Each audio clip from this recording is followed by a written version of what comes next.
너는 목사님 아들이니까 다를 줄 알았어. 이 말은 제게 칭찬이 아니라 언제나 어깨를 짓누르는 무게였습니다. 주일 아침이면 사모님인 엄마가 넥타이를 매주셨고 아빠는 강단에 오르기 전 제 머리를 쓰다듬으며 우리 아들 모범적으로 살아야 해라고 웃으셨습니다.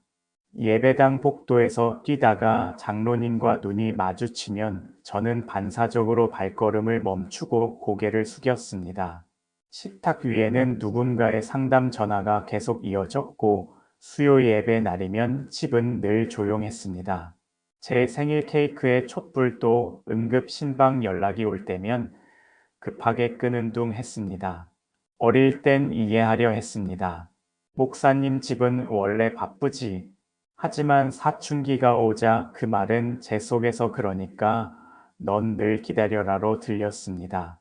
강단 아래에서는 서로 험담하던 분들이 기도 시간만 되면 눈물을 흘렸고 저는 그 이중적 풍경을 어린 눈으로 매주 보았습니다. 그때 저는 결심했습니다. 하나님, 솔직히 싫다. 교회, 이제 그만 벗어나고 싶다. 이 꼬리표 같은 삶에서 언젠가 반드시 벗어나겠다. 고등학생이 되자 반항은 선명해졌습니다. 예배당 맨 뒤에서 이어폰을 귀에 꽂고 성경 대신 공책에 밴드 이름을 적었습니다. 청소년부 선생님이 은혜 받았니? 라고 물으면 저는 고개만 끄덕였습니다. 집에 돌아오면 거실에는 늘 낮은 목소리의 상담이 이어졌고 저는 방에 들어가 문틈을 수건으로 막았습니다. 아들아, 잠깐 이야기하자라고 아빠가 노크하면 저는 숙제 많아요 라고 대답했습니다. 엄마는 늦은 밤 조용히 제 방문 앞에서 기도했지만 저는 그 기도 소리가 불편했습니다. 하나님이 진짜 사랑이라면 왜 우리 집 식탁은 늘 비어 있을까? 왜 나의 지금은 늘 나중으로 미뤄질까? 학교에선 모범생이길 기대했고 교회에선 모범 신앙인이길 원했습니다. 하지만 저는 점점 모범보다 진짜 내가 누군지가 궁금했습니다. 그리고 그 호기심은 대학 합격 통지서와 함께 문을 열었습니다.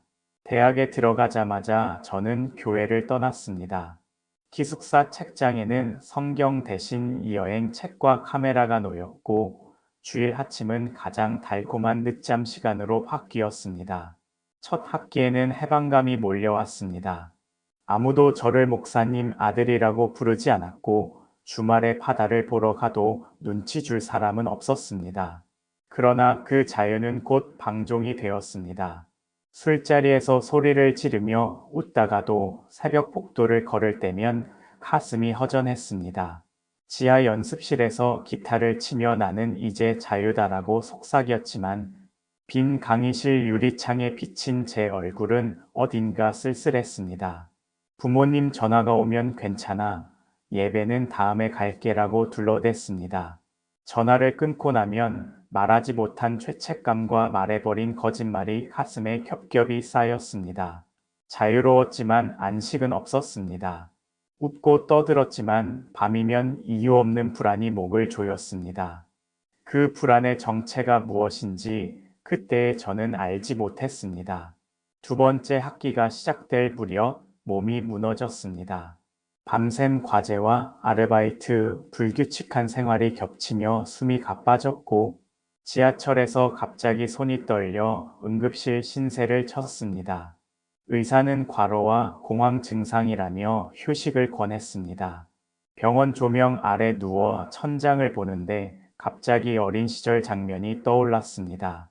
주일 저녁 예배가 끝난 텅 빈 강단 앞에서 엄마가 제 이름을 속삭이며 기도하던 모습. 그 기억이 눈물샘을 건드렸습니다. 그날 밤 기숙사로 돌아와 불을 끄자 어둠 속에서 제 심장 소리만 크게 울렸습니다. 하나님 정말 계시다면 제발 좀 도와주세요. 입 밖으로 나온 그 한 문장에 제가 스스로 놀랐습니다. 너무 오래 속으로만 삼키고 살았던 문장이었습니다. 다음 주 수업을 끝내고 나오는데 누군가 제 이름을 불렀습니다. 고등학교 동창 민수가 캠퍼스 벤치에 앉아 손을 흔들었습니다. 야, 너 진짜 우연이다. 오늘 우리 동아리 예배 있는데 밥도 준다. 같이 갈래? 민수야, 나 교회 안 가. 알아. 근데 밥은 먹어도 되잖아. 저는 밥에 끌렸고 사실은 누군가와 함께 있고 싶다는 마음에 끌렸습니다. 민수가 안내한 곳은 캠퍼스 근처 작은 교회 지하 카페였습니다. 간판에는 대청년 예배라고 적혀 있었고 안에서는 기타와 목소리로 찬양을 부르는 또래들이 있었습니다. 돌아가려던 그때 한 자매가 종이컵을 건네며 환하게 웃었습니다. 처음 오셨죠? 어서 오세요. 그 말이 왜 그렇게 낯설게 따뜻했는지 저는 모릅니다. 찬양이 시작됐고 저는 팔짱을 낀 채 벽에 기대 섰습니다. 리더가 말했습니다. 하나님은 떠난 자녀에게 먼저 걸어오십니다.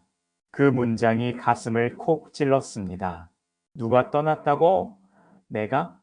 예배 후 민수는 말없이 제 어깨를 툭 쳤습니다.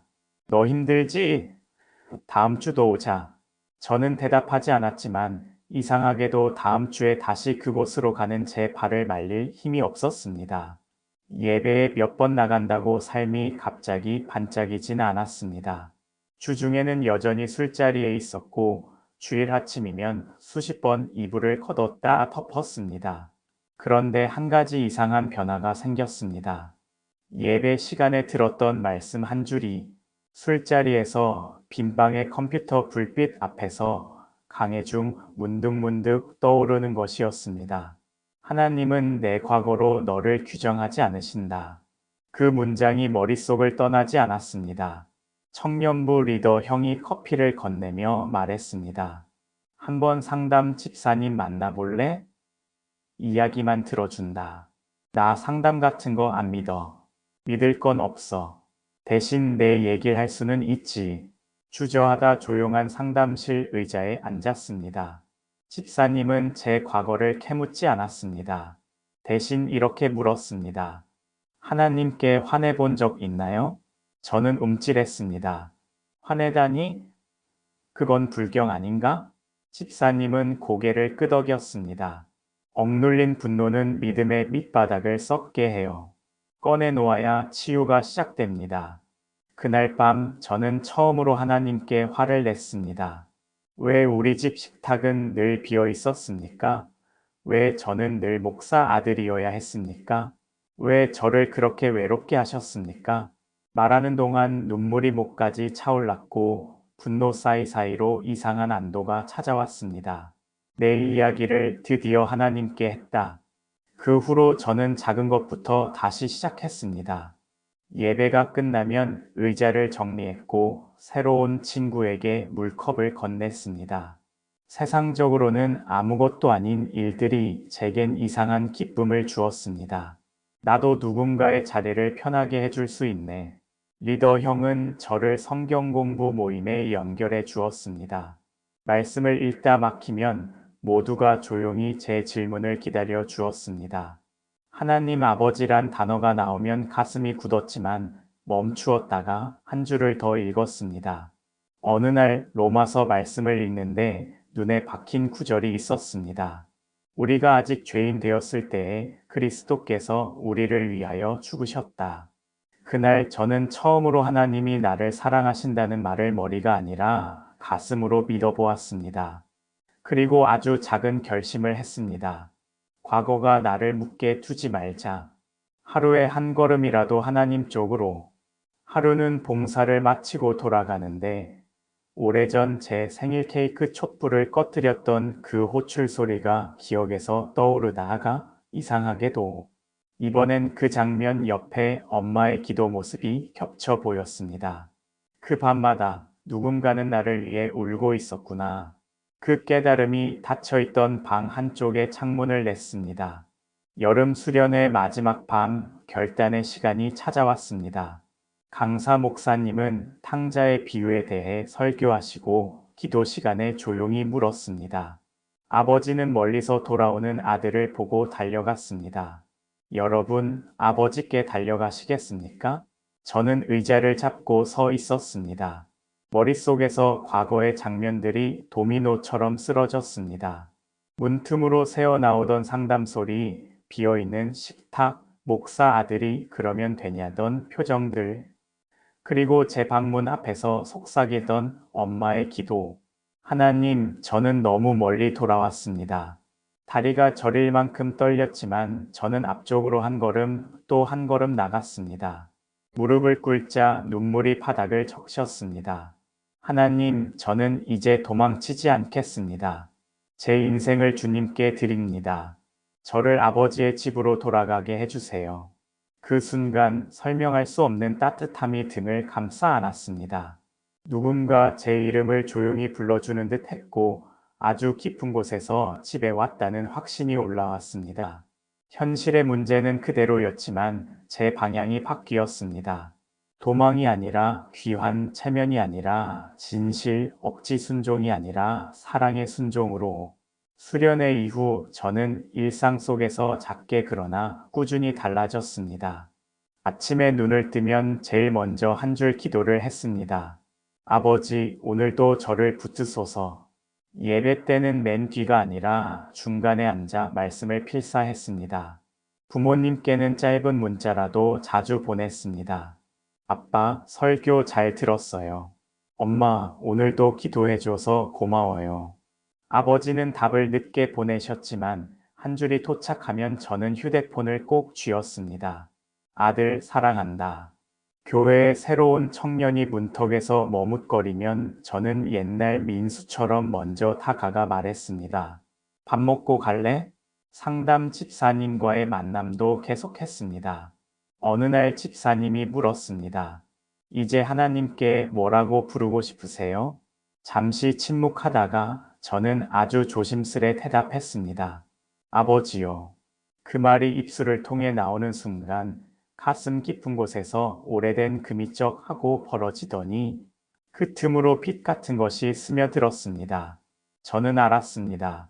내가 떠났어도 아버지는 한 번도 나를 놓지 않으셨다는 것을, 내가 미워했던 교회의 빈자리들 사이로 누군가의 눈물과 기도가 나를 여기까지 데려왔다는 것을, 그리고 이제는 나도 누군가의 빈자리를 채우는 사람이 되고 싶다는 것을. 혹시 이 이야기가 마음에 닿았다면 더 많은 은혜와 간증 그리고 감동을 함께 나누기 위해 구독과 좋아요, 알림 설정을 꼭 부탁드립니다. 여러분의 한 번의 클릭이 이 간증이 더 많은 사람들에게 전해지는 통로가 됩니다. 함께 복음을 전하고 하나님의 사랑을 나누는 일에 동참해 주세요. 감사합니다.